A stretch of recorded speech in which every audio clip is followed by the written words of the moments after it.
Chicos, ¿cómo están? Muy buenas tardes con cada uno de ustedes.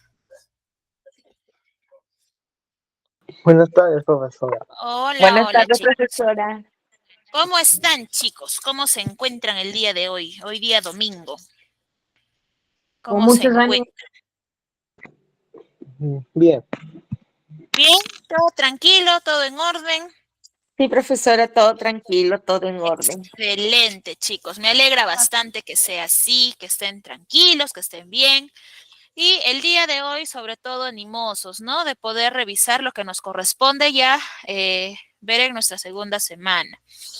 A ver, chicos, rápido, ya se los deben haber comentado, sin embargo, también les hago el anuncio, por favor, los animo, participen de este concurso alusivo a Fiestas Patrias que está organizando el colegio, ¿no? Es un video cortito de 30 segundos nada más, ¿no? Si desean saber cuáles son los premios, ¿no? En este caso, cuáles son las reglas, ¿no? Cómo yo debo hacer mi video, consúltenlo con su asesor o su asesora para que les pueda dar los lineamientos y puedan, pues, no ser partícipes de este concurso y tal vez por ahí uno de ustedes gana, ¿no? Puede ser, puede ser. Muy bien, chicos. Ahora sí, vamos a enfocarnos en lo que hemos o tenemos que trabajar el día de hoy. Hoy día nos toca revisar lo que es, en este caso, el neoclasicismo español. La semana anterior ya habíamos estado revisando el neoclasicismo francés, ¿correcto? Y ahora ya nos vamos a enfocar en el neoclasicismo español, ¿correcto? Para poder entender este tema que es en realidad bastante interesante, vamos a revisar esta imagen que tengo aquí. A ver, obsérvenlo, véanlo, ¿ya?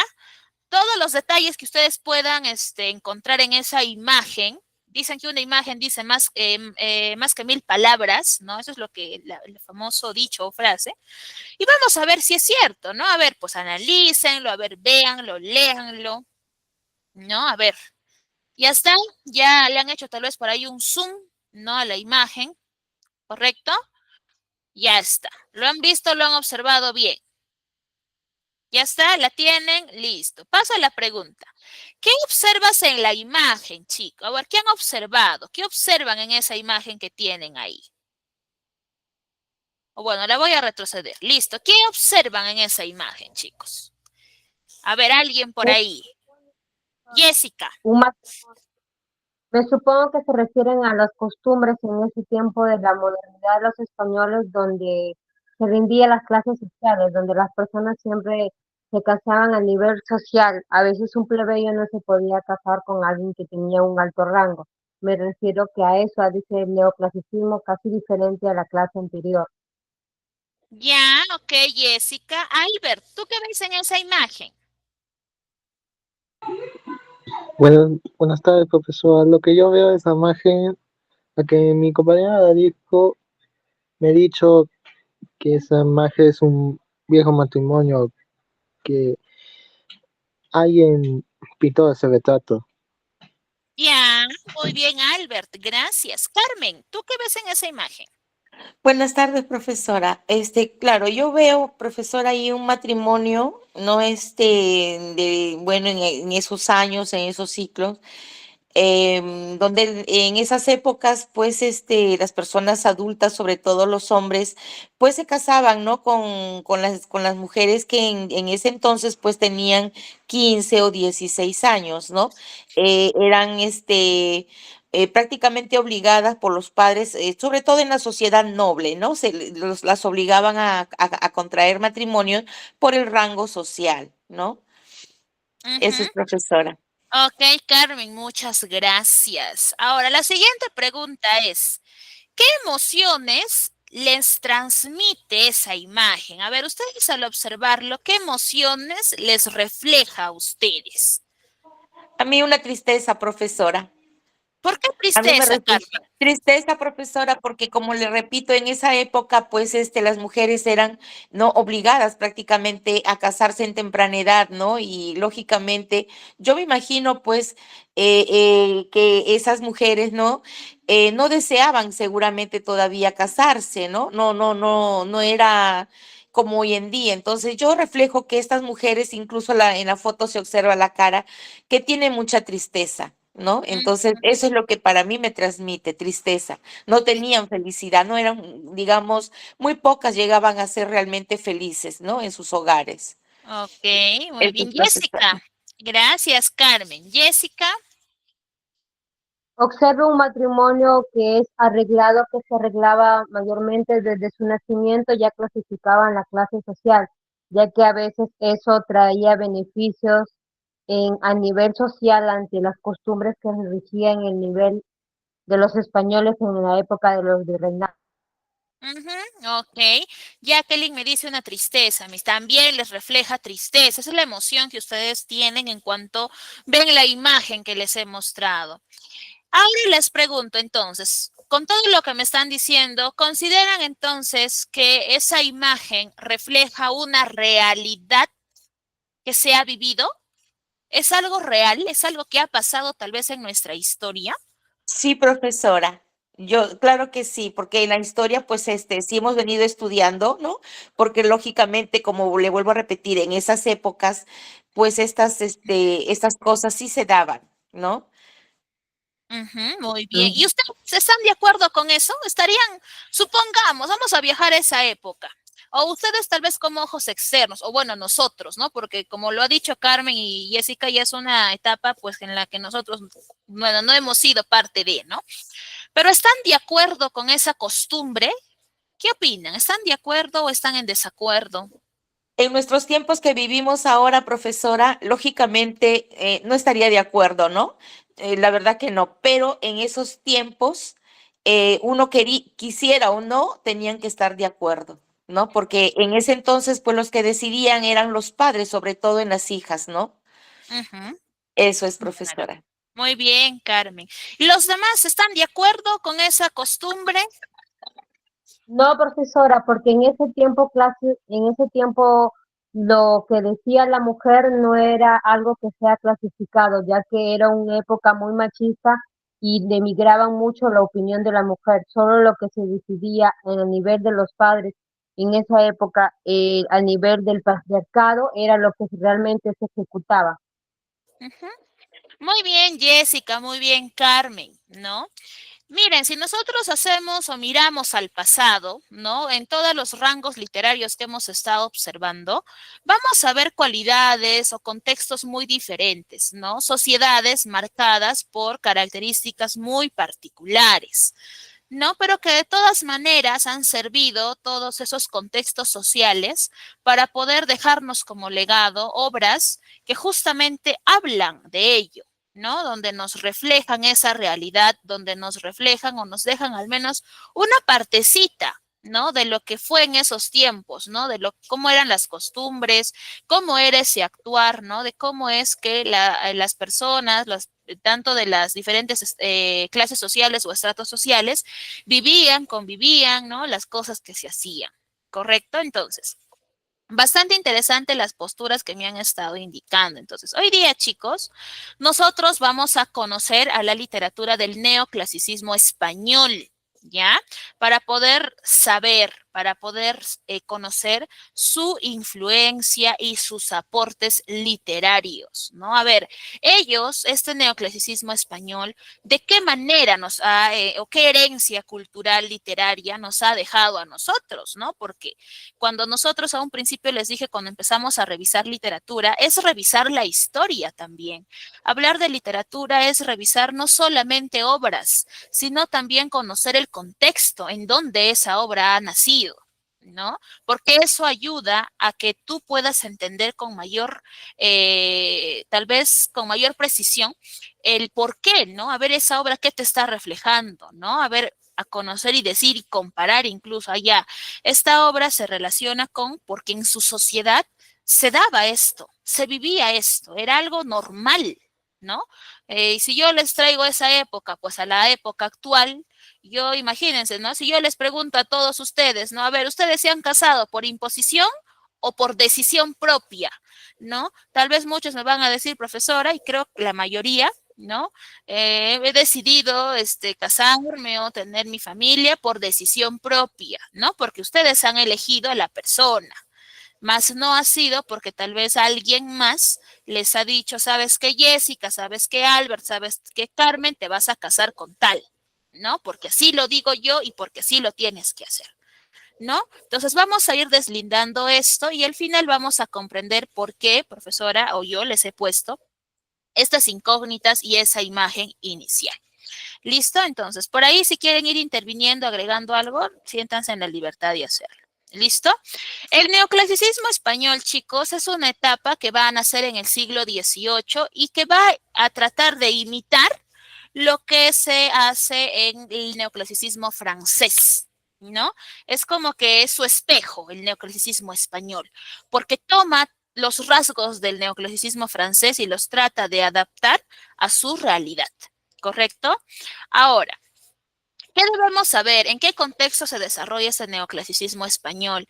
Durante el reinado del rey Felipe V, ¿listo? Y también en el auge de la dinastía borbónica. ¿Qué características tiene el neoclasicismo español? A ver, como ustedes ahí ya lo pueden ver, el neoclasicismo español, ¿ya? Se va a encargar en este caso de mostrarnos lo que es el pensamiento lógico. ¿A qué me refiero con pensamiento lógico? A que va a utilizar mucho lo que es la razón, la racionalidad. Ustedes saben que el ser humano es un ser pensante, es un ser que analiza, es un ser que observa, es un ser que critica, ¿no? A su sociedad. Porque lo que nosotros hacemos incluso en nuestra actualidad con las múltiples acciones de los diferentes representantes políticos, hacemos una crítica a ello, ¿no? Por eso es que muchas veces cuando empezamos a conversar de política en casa o tal vez con amigos, salen a relucir muchas ideas, ¿no? Que a veces son opuestas o que a veces se complementan, pero eso nace de una crítica gracias a tu racionalidad. Entonces, en el neoclasicismo español se marca mucho esto, ese pensamiento lógico, esa expresión racional, esa óptica de mirar y decir, hey, está pasando esto. Esto está sucediendo en mi sociedad, ¿no? Entonces, si yo coloco en una balanza la razón y los sentimientos, dentro del neoclasicismo español va a primar lo que es la razón y los sentimientos se dejan a un lado. Los sentimientos no tienen la importancia que debería tal vez tener, ¿no? Sino que tú eres un punto y aparte a un ladito. Importa mucho la razón, importa mucho el pensamiento, no lo que tú puedas sentir, ¿correcto? Entonces, las obras o las creaciones que se van a dar en estos tiempos están relacionados a temas sociales, no a temas sentimentales, no, que el amor, que no, sino son temas o aspectos de la sociedad, temas que abordan los diferentes autores a través, en este caso, de la razón. ¿Qué representantes tenemos? A Tomás Iriarte, a Félix María de Samaniego y a Leandra Fernández Moratín. ¿Listo? Dentro de este neoclasicismo o este movimiento neoclásico español, chicos, es importante también nombrar. Me parece que ya lo habíamos estado mencionando y siguen en constante crecimiento, que es la ilustración, ¿ya? La ilustración o los ilustrados son un grupo que aparecen mediante el movimiento filosófico de la iluminación, ¿no? Es como que en los tiempos antiguos, ¿no? Todos estaban a oscuras, ¿no? Es como si yo voy a sus casas ahorita o tengo poderes psíquicos y apago las luces. No, ustedes van a estar a oscuras, no van a ver absolutamente nada. Y la iluminación es como ese rayito de luz que llega para que ellos, las personas, los habitantes, puedan defender su conocimiento, puedan ampliar sus horizontes culturales, para que puedan hacer uso de su raciocinio, para que puedan, en este caso, romper barreras, romper dogmas, romper límites, ¿no? Para que aquello que antes les decían, no, eso no es así, no debes hacerlo porque tú debes hacer esto, esto y esto, se rompe gracias a la iluminación, gracias a la ilustración. ¿correcto? Entonces, dentro de ese periodo, incluso se da como origen en la famosa enciclopedia. Ustedes, tal vez en casa, todos tal vez tienen una enciclopedia, ¿no? Esos libros grandes, ¿no? Que tú los abres y encuentras un montón de información de absolutamente muchas cosas. Ahí está, ¿no? Entonces, es importante ello. Ya el neoclasicismo busca ello. Como ya lo habíamos estado mencionando, va a estar muy enfocado en lo que es, en este caso, la parte didáctica, la parte del aprendizaje, la parte moralizadora, la parte de yo hago esto y estoy haciendo, hablando de mi sociedad, pero no tan solo con la intención de mostrarte la realidad, sino también de enseñarte qué cosas no deberías hacer y hacer que tu moral se fortalezca o se corrija según sea el caso. ¿No? Porque hay que entender que en estas épocas, en estos tiempos, habían muchas cuestiones que ponían en duda también incluso el tema de los valores, ¿no? Como seres humanos, como parte de una sociedad, nosotros sabemos que estamos regidos por normas, regidos por valores individuales y que luego las reflejamos de manera grupal o social, ¿no? Pero va a haber diferentes situaciones que lógicamente van a poner pues un poco en tela de juicio ello y va a ser un poquito complicado el manejo de, ¿no? Entonces hay que tener en cuenta eso. El neoclasicismo ya lo habíamos estado hablando. Recuerden que es una nueva visión de lo clásico, pero adaptado a las realidades porque son contextos diferentes, ¿no? Son contextos diferentes. Entonces hay que tener en cuenta ello. Su inspiración, vuelvo y repito, para los que no estuvieron en la clase anterior, está enfocada en lo clásico, en lo antiguo. ¿Ya? En este caso, tratan de tomar rasgos, tomar datos, tomar características que se han desarrollado en esa primera literatura y tratan de traerlo al presente, a su presente, a través de, teniendo en cuenta en este caso, o influenciado ya por el propio contexto. Ahora, profesora, ¿por qué la literatura clásica es, vamos a decir, la fuente sobre la cual ellos toman los datos y no tal vez la literatura medieval, ¿no? Entonces, ¿por qué se da esto? Porque los neoclásicos consideran que la edad antigua, que la literatura antigua, que es la literatura clásica, es o tiene una expresión muy culta, ¿ya? Tiene un modelo muy racional, muy universal, ¿no? Entonces, se adapta a lo que ellos buscan, a lo que ellos quieren plasmar dentro de sus obras, ¿ya? Entonces, es por eso que su inspiración se orienta a la antigüedad clásica. ¿Listo? Entonces, eso es su motor, ¿no? Y sobre eso ellos estructuran, crean, componen, escriben y tratan de plasmar todo lo que ellos en mente tienen como tal. ¿Correcto? Entonces hay que tener en cuenta eso. Muchos de nosotros aquí en clase tal vez somos muy racionales y otros tal vez son muy sentimentales. ¿No? Hay que identificar, a ver, profesora, ¿yo en cuál de los grupos me encuentro? A ver, ¿no? Ni hago un análisis, a ver, personal, profesora. Yo soy muy sentimental, profesora. A mí cualquier cosa me toca el corazón, ¿no? Y estoy llorando con facilidad. Otros me dirán, no, profesora, soy muy racional. ¿Y en qué caso se va a ver más eso? Frente a las diversas situaciones sociales, a las situaciones personales, ¿no? Entonces, los neoclásicos o los artistas que se van a desarrollar dentro de esta corriente, sea en el ámbito literario, en la pintura, en la escultura, etcétera, en las otras artes, van a tener un culto a la razón, ¿ya? Van a tener ¿cómo decir? Una visión tan enfocada en lo racional, tan relacionado con el orden, con el método, ¿no? Porque el ser racional es ser metódico, ¿no? Seguir una secuencia, ¿no? Reflejar mi obra, que mi obra refleje virtudes, que mi obra refleje, en este caso, ese culto, ¿no? Que la persona que lo lea diga, ah, no, este autor, este escritor, está mostrándome ello. ¿Correcto? Ahora, dentro de lo que es el neoclasicismo español, ¿ya? Vamos a ver a los siguientes. Bueno, algunos representantes, como ya lo he nombrado ahí, está Iriarte y Samaniego, ¿no? Con las famosas fábulas, ¿no? Que en este caso, este, son textos, ¿no? que siempre buscan educar, ¿no? A ver qué cosas debes hacer, qué cosas no debes hacer, qué valores, porque cuando nosotros leemos fábulas, vamos a encontrar valores y vamos a encontrar antivalores. ¿Correcto? Por ahí si yo les pregunto, a ver, ¿qué fábulas han leído? A ver, chicos, ¿qué fábulas han leído? ¿Qué fábulas han leído, chicos? ¿Qué fábulas recuerdan que han leído? ¿O no han leído ninguna fábula en toda su vida? Yo creo que sí. Profesora, sí hemos Sí, leído fábulas. Por Pedro el mentiroso, por ejemplo, el pastorcillo mentiroso, el zorrillo que se fue al cielo, el viaje con un cóndor. eh, lo, También hay varias fábulas que nos traen una moraleja y una enseñanza, tanto positiva como negativa.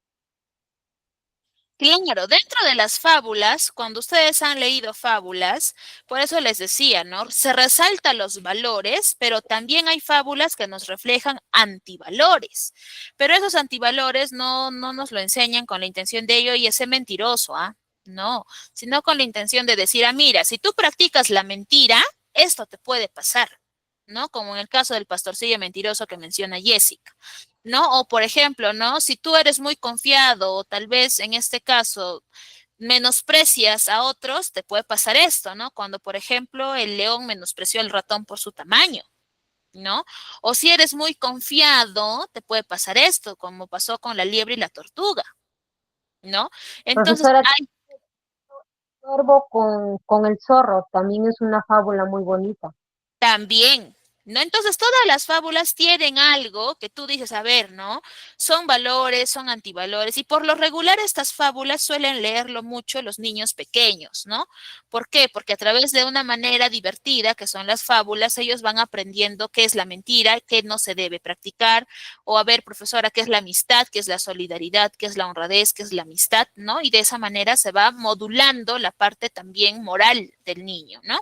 ¿Para qué? Para que a futuro, lógicamente, eso tenga una dirección como tal. ¿Correcto? Entonces, ahí está.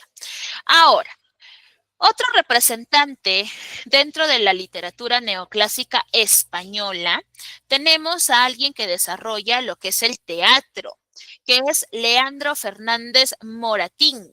Ya, Leandro Fernández Moratín es en este caso un escritor que nace en 1760 y fallece en 1828. Ya él nace en Madrid, ya, y él refleja mediante sus obras cómo es su sociedad. Y bajo sus ojos, la sociedad en la que él crece y se desarrolla es una sociedad llena de vicios. Es una sociedad que presenta o realiza muchos errores, ¿no? Y él trata de plasmar eso de una manera mediante la sátira, ¿no? Una manera un poco burlesca, pero sutil, ¿no? Sutilmente trata de burlarse de ello. Este Fernández Leandro, o Leandro Fernández Moratín, en realidad su nombre completo, chicos, es Leandro Eulogio Melitón Fernández de Moratín y Cabo. Ese es su dato completo, ¿ya? Ahora, nosotros únicamente dentro del mundo literario lo conocemos como Leandro Fernández Moratín, ¿ya? Pero ahí les doy el dato completo, ya imagínense de qué nombre tan extenso, ¿no? Ni nosotros, ¿no? Leandro Eulogio Melitón Fernández de Moratín y Cabo, imagínense, ¿no? Pero bueno, dentro del mundo literario lo conocemos como Leandro Fernández Moratín, así, a secas, como quien lo diría, ¿ya? Ahora, ¿qué obras ha escrito Leandro Moratín o Moratín? La teoría de la comedia, El viejo y la niña, la comedia nueva, El varón, la mojigata y El sí de las niñas. ¿Alguna de estas obras se les hace conocida, chicos? ¿Se les hace familiar? ¿Alguna de estas, no sé, de la teoría de la comedia, El viejo y la niña, que por cierto es una obra, el teatro de El viejo y la niña, es una obra teatral que fue estrenada en 1790. De hecho, es la primera obra que escribe Moratín, El viejo y la niña. Es su primera obra, su primera producción literaria, ¿no? ¿Alguna de esas le suena? A ver, por ahí he estado viendo comentarios. Ahora vamos a ver. Ahí a Elizabeth le suena El sí de las niñas, dice. ¿Ya? ¿Alguien más le suena alguna de estas obras? Y Elizabeth, ¿lo has leído? ¿Te acuerdas de qué trata esa obra? ¿O por ahí como que no, como que por ahí se nos han borrado los recuerdos? A ver, los demás, mientras Elizabeth me contesta si se acuerda de qué va esa obra. No se acuerda mucho, listo, no hay problema, aquí nos vamos a recordar, porque esa es la obra que el día de hoy vamos a revisar. El sí de las niñas, chicos, ¿ya? El sí de las niñas. El sí de las niñas es una obra que fue estrenada en el año 1806, ¿correcto? Pertenece al género dramático y a la especie comedia, ¿correcto? Está dividida en 3 actos y el tema que se desarrolla dentro de esta obra teatral es el abuso de poder de los padres ante la decisión de los hijos, ¿ya? ¿Dónde se desarrolla esta obra? Se desarrolla en una posada de Alcalá de Henares, ¿ya? ¿Quiénes son los personajes? Tenemos a don Diego, tenemos a Paquita, tenemos a don Carlos, a doña Irene, a Rita, a Simón y a Calamocha, ¿no? Son algunos de los personajes que intervienen dentro de esta obra, ¿correcto? Bien, entonces vamos a hablar un poquito de esta obra. Ya vamos a hablar un poquito de esta obra y para que Elizabeth también se vaya acordando, ¿no? Tal vez a medida de la narración va a ir ella un poquito haciendo memoria y ahí tal vez va a ir agregando algún dato, tal vez que por ahí se me puede escapar. Como es un resumen, chicos, voy a tratar de ser lo más puntual posible, ¿ya? Profesora, disculpe, Dime. esta obra trata más o menos de lo que habíamos hablado en el principio, ¿no? Sobre los matrimonios arreglados y la falta de libertad, ¿no? Sobre los jóvenes para elegir sus parejas, ¿no? En la España del siglo XVIII, ¿no, profesora? Sí.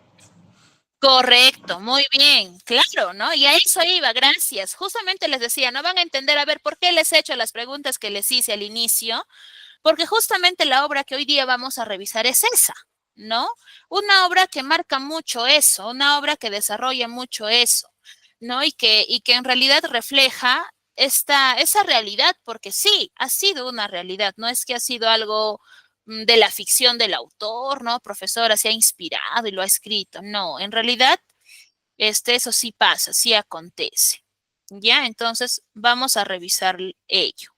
¿Correcto? Entonces, como les había indicado, la obra está dividida en 3 actos. ¿Listo? Está dividido en 3 actos. A ver, para esto hay que entender lo siguiente. Francisca, o también conocida o llamada como Paquita, ¿ya? Es una adolescente de unos 16 años, ¿correcto? Ella tiene una madre, su madre es de señora o doña Irene, la mamá de Francisca, o Paquita, como gusten llamarla. Ya, ella es una persona viuda, ¿listo? Y a raíz de que ella pierda a su esposo, ellos caen pues en una situación económica bastante deplorable, ¿no? Una situación económica complicada. Lo que hace o motiva o conlleva a que ella decida casar a su hija a sus 16 años con un hombre mucho mayor que ella, ¿no? Que pertenece a un estrato social alto, ¿correcto? Entonces, ella decide o toma esa decisión y decide casarla con don Diego. Don Diego es una persona ya adulta, una persona mayor de 59 años, ¿correcto?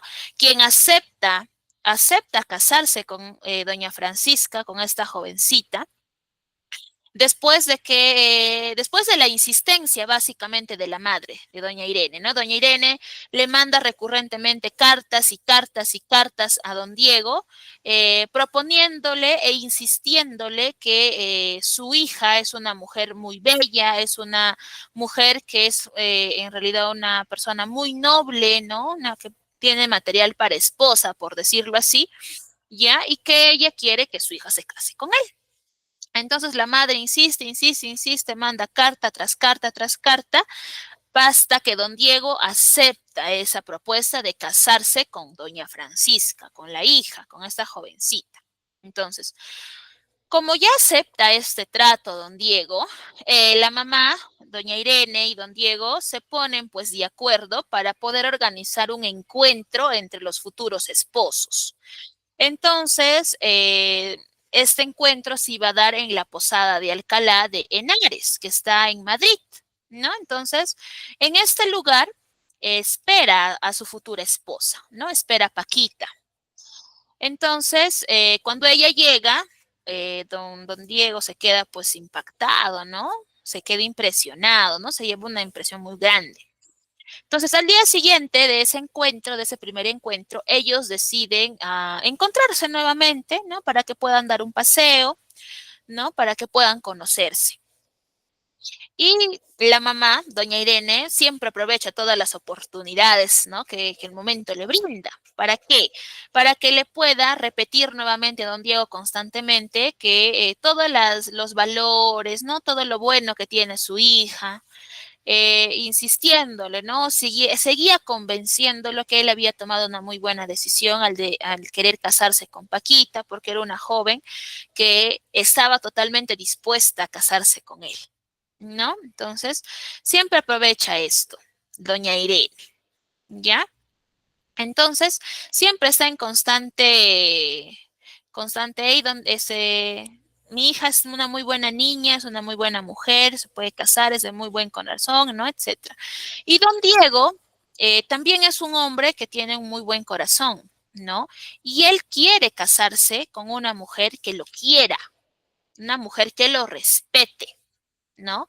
Y es por eso que la mamá, doña Irene, insiste en repetirle que su hija, ¿no? Que Paquita es la que está dispuesta a casarse con él, ¿correcto? Ahora, en el segundo acto, ya en el segundo acto, eh, se va a mostrar o se muestra una conversación entre madre e hija, ¿no? Entre doña Irene y Paquita, o doña Francisca, como guste. Empiezan ellas a conversar, ¿no? Y la mamá le empieza a decir a su hija que quiere lo mejor para ella, ¿no? Y que lo mejor para ella es darle un hogar seguro, hacerla casar con alguien que no la va a hacer, no le va a hacer pasar penurias, sino que le va a dar un hogar sin preocupaciones, sin carencias, donde lo va a tener todo, ¿no? Y trata de convencer a su hija también de que el matrimonio con don Diego es la única opción que tiene para que ella pueda obtener eso, ¿no? Para que su hija, en teoría, pueda tener lo mejor, ¿no? Y trata de persuadir a su hija, trata de convencer a Paquita, ¿no? Entonces, le pide, ¿no? Que ella tome ese matrimonio de la mejor manera posible, ¿no? Que trate de demostrarle afecto a el que va a ser su futuro esposo, que lo trate bien, ¿no? Que converse con él, ¿no? Que se muestre cariñosa. Y bueno, pues no, su hija, doña Francisca, al escucharla, acepta lo que su madre le está diciendo, ¿no? Porque ella se siente incapaz de darle un no por respuesta a su madre. Entonces, ella acepta, ¿no? Pero en su inconsciente o dentro de sí, ella se siente mal. ¿Por qué? Porque su corazón, porque sus sentimientos, porque sus pensamientos tienen dueño. Y ese dueño es don Félix. Don Félix, se preguntarán, profesora, ¿también es un señor de edad? No. Don Félix también es un jovencito que es soldado, ¿ya?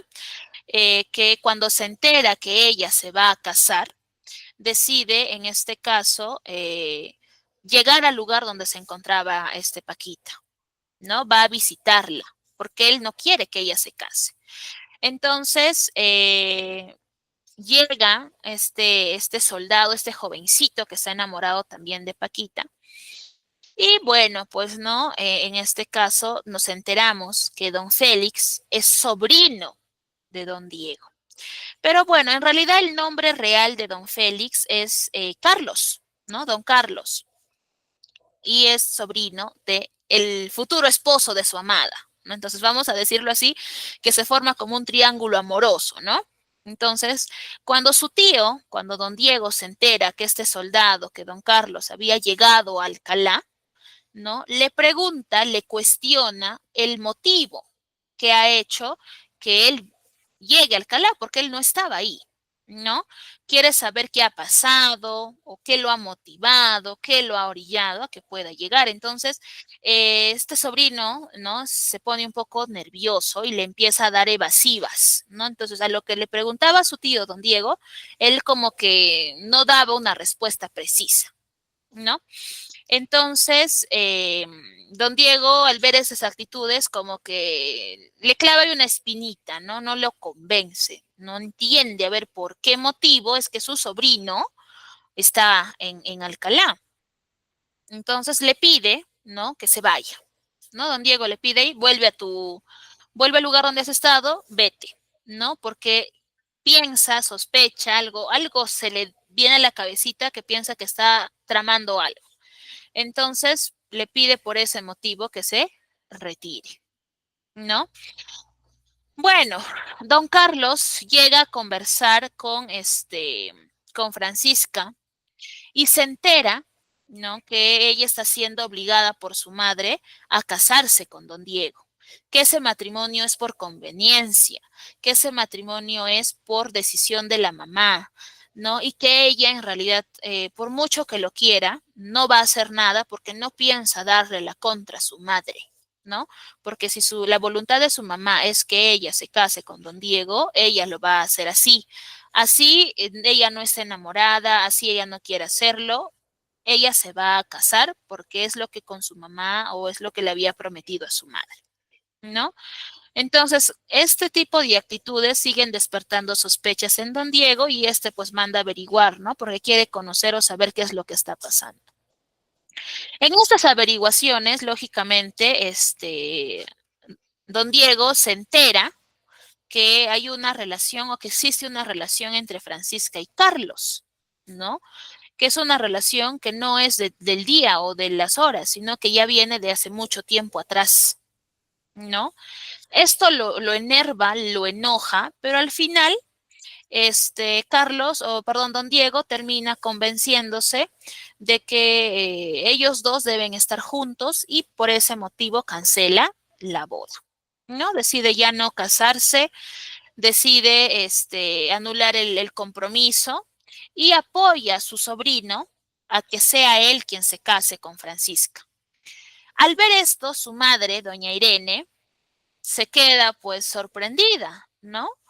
Y bueno, pues no le queda de otra que aceptar el matrimonio de su hija con el jovencito, ¿no? Con don Carlos. Y bueno, pues no, la obra concluye ahí, ¿no? Como se podría decir con un final relativamente feliz, porque el amor triunfa, ¿no? Porque Paquita y don Carlos logran estar juntos, ¿no? No se casa con don Diego. Y pues bueno, de esta manera, Moratín nos está en este caso haciendo una crítica a las imposiciones matrimoniales de ese tiempo, ¿no? Justo como lo que estaba mencionando al inicio de la clase. Entonces, si nosotros podemos hacer un listado, ¿no? Vemos que don Diego es un personaje pues maduro, ¿no? Una persona de edad con dinero, de la alta sociedad, ¿no? Y es él el encargado o el que en un principio iba a casarse con Francisca, ¿no? Ya esta jovencita, Francisca, pues es alguien que hace lo que su mamá le pide que haga, sin chistar, sin reclamar, sin decirle no, ¿no? Si su mamá le dijo que se case, ya lo iba a hacer. Don Carlos es un jovencito, ¿no? Que es el amor de Francisca en realidad y que al término o en todo lo que es el tramo del teatro lucha por este amor o ve la manera de no perder a Paquita, ¿no? A la mamá, doña Irene, ya la vemos pues como alguien que es de alguna forma manipuladora, ¿no? ¿Por qué? Porque trata de convencer a su hija, ¿no? Que es lo mejor para ella, que el único camino es don Diego, ¿no? Que debe casarse con él para tener un hogar sin carencias, ¿no? Y que es lo mejor que le puede pasar. ¿Correcto? Entonces, aquí yo tengo un videíto, lo vamos a ver si el tiempo nos va a dar o no. Ah, ya. Vamos a ver ya si el tiempo nos va a dar. Uy, un poquito extenso es esto de aquí. Ya. A ver, lo vamos a ver, ¿ya?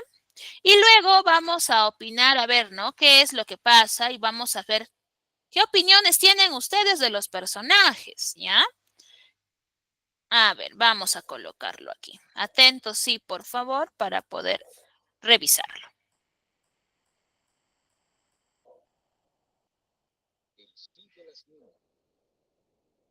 El sí de las niñas es una novela escrita por el español Leandro Fernández de Moratín, a comienzos del siglo XIX. En la novela se relata la historia de un hombre de 60 años llamado Don Diego, que se encuentra acompañado de su sirviente Simón en una posada de Alcalá, a la espera de la llegada de doña Inés y de su hija Francisca. Don Diego le cuenta a Simón que está enamorado de Francisca, que para él es un joven que tiene sus dones, virtudes y sobre todo poderosa. Él, junto con doña Inés, la madre de Francisca, planearon su matrimonio, aunque sin la aprobación de ella, que durante ese tiempo se encontraba estudiando en un internado de monjas. Doña Inés había ido a recoger a Guadalajara a Francisca y la llevaba hasta Alcalá, a la posada donde se encontraba don Diego para que se conocieran antes del matrimonio. Durante la charla entre estos dos hombres. Chicos, el video se está escuchando, por favor me confirman. Está bien bajito, profesora, el volumen, bien bajito. ¿Bien bajo está? Sí, A ver, profesora. me van a ver un momento. Simón le habla a don Diego sobre la diferencia. Ahí sí se escucha mejor. Está igual, profesora. ¿Se escucha bajo? A ver. Vamos a ver, ¿ya? Dios, a ver, por aquí debe estar en todo caso.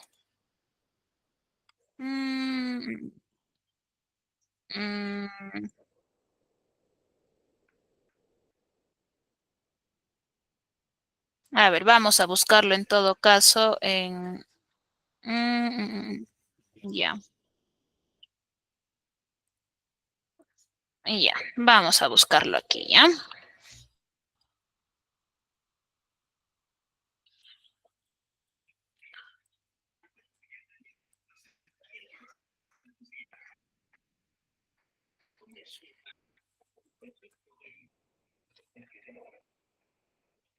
A ver. Vamos a ver si es esto.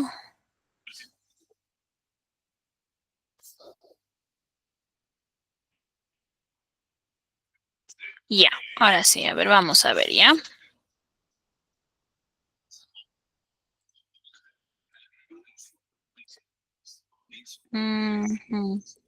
Aquí. A ver, me van a confirmar el volumen, ¿ya? ¿Ahí se escucha mejor? No se escucha nada, profesora, ahora. Ay, Dios mío. A ver, vamos a ver, ¿ya?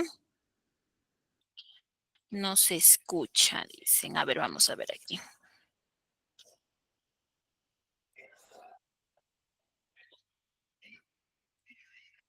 A ver.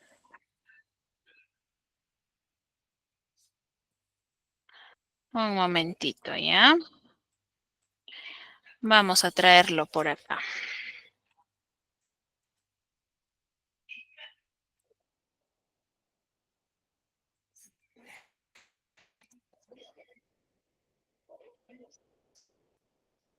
A ver.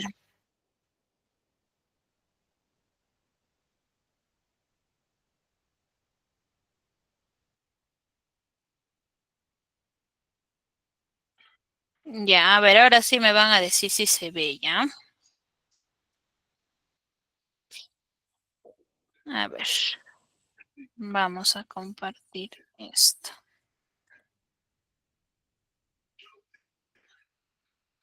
A ver. El sí de las niñas. ¿Ahí sí se escucha? Sí, profesora, ahora sí se escucha. Ahora sí, ¿ya? El sí de las niñas es una novela escrita por el español Leandro Fernández de Moratín, a comienzos del siglo XIX. En la novela se relata la historia de un hombre de 60 años llamado Don Diego, que se encuentra acompañado de su sirviente Simón en una posada de Alcalá, a la espera de la llegada de doña Inés y de su hija Francisca. Don Diego le cuenta a Simón que está enamorado de Francisca, que para él es una joven con buenos valores, virtudes y sobre todo muy hermosa.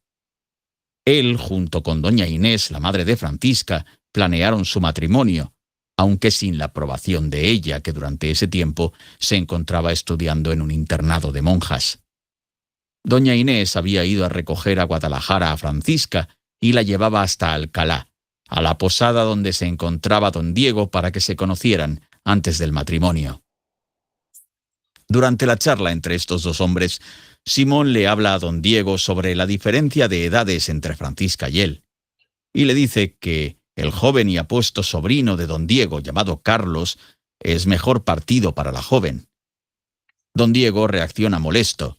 Él cree que su sobrino es un mujeriego y que nunca se toma a las mujeres en serio. Al final la espera termina y llegan doña Inés y su hija. Se presentan y comienzan a charlar sobre las múltiples familias millonarias. La conversación es para Francisca poco interesante, así que decide retirarse y se va, ocasión que aprovecha don Diego para hablar con doña Inés sobre la joven.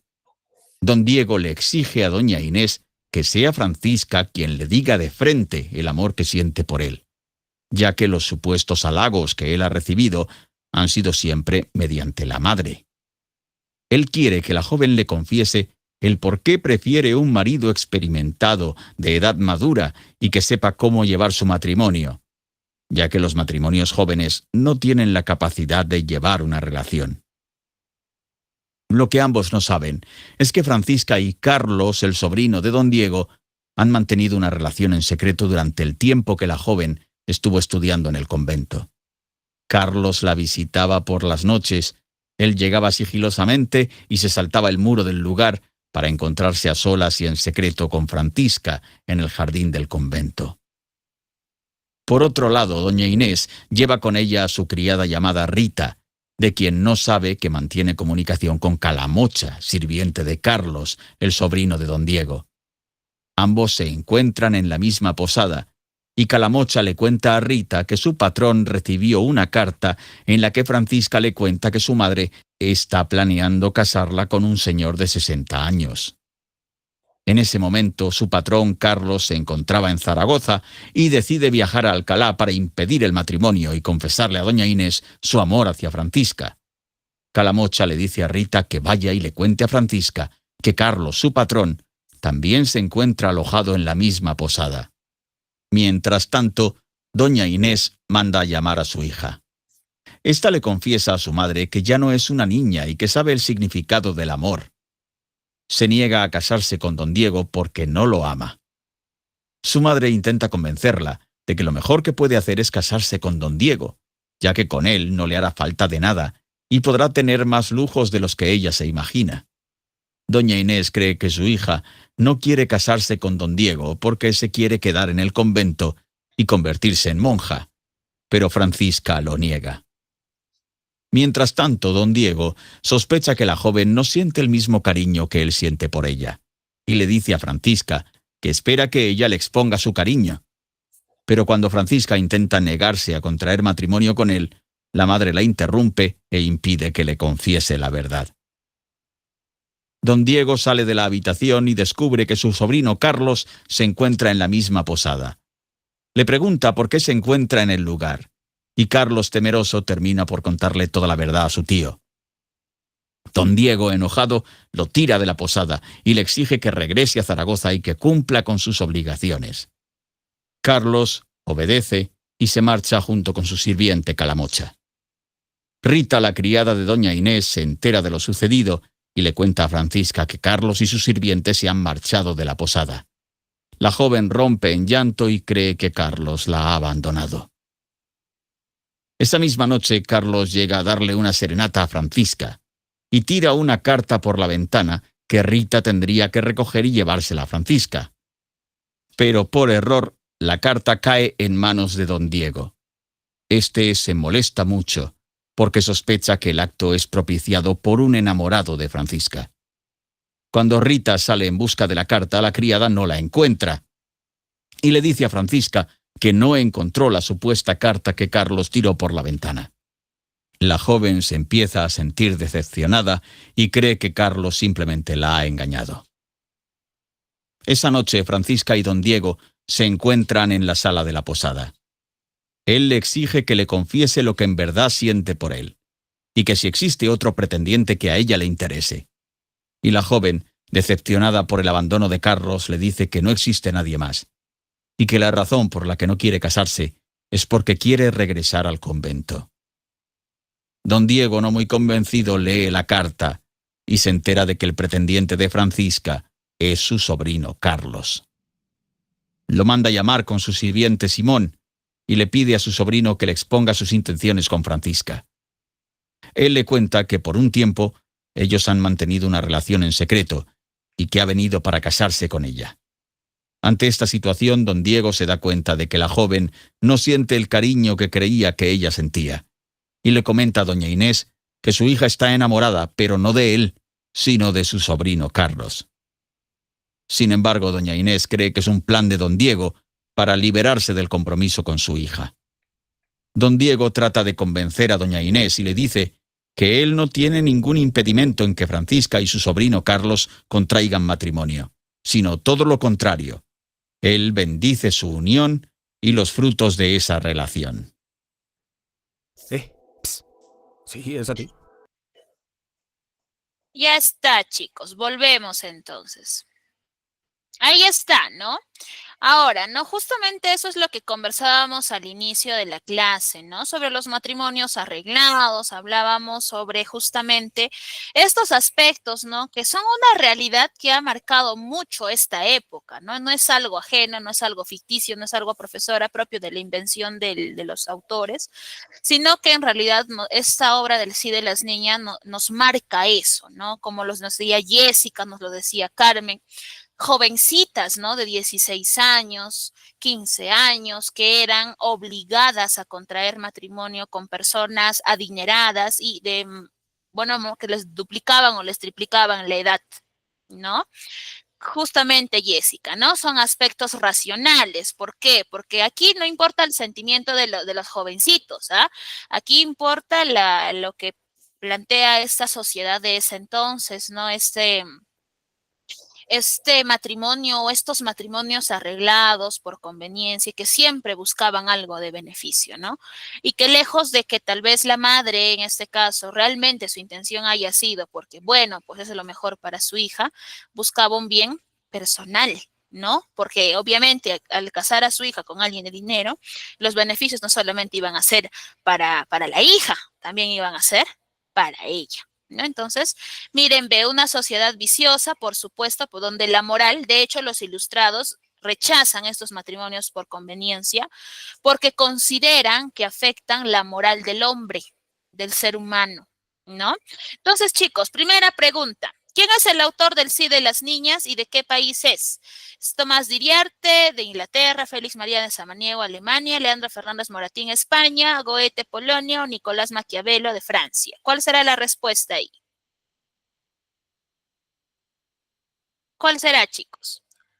La D, me dicen. Goethe, Polonia, el autor del Sí de las Niñas. Respuestas, chicos, respuestas. Alternativa.